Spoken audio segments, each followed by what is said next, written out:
नमस्कार. दिल्लीवरून मी मुंबईला निघालोय. आज सुप्रीम कोर्टमध्ये आपलं मॅटर होतं 2020 आपल्या खरीपच्या पीक विम्याचं. जज साहेब दोन्हीचे सुविध नसल्यामुळे पुढची तारीख दिलेली आहे. पण आपले सर्व जे वकील आहेत त्यांच्याबरोबर अतिशय व्यवस्थित चर्चा झाली आहे. आपली रणनीती जी आहे ती तर क्लिअर झालेली आहे.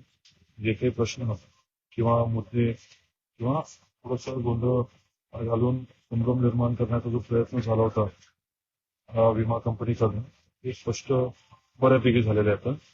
आणि पुढच्या हिअरिंगमध्ये आपले विषय क्लिअर होतील अशी अपेक्षा आहे. 2025चं पण हिअरिंग काल झालंय. 2-3 दिवसामध्ये आपल्याला ऑर्डर मिळेल. 2021चं पण लवकरच सुप्रीम कोर्टमध्ये मॅटर आपण घेतोय. हा तिन्ही विषयाच्या बाबतीमध्ये पूर्ण लक्ष आहे, पाठपुरावा चालू आहे. एवढंच आपल्यापर्यंत मला पोहोचवायचं होतं. धन्यवाद.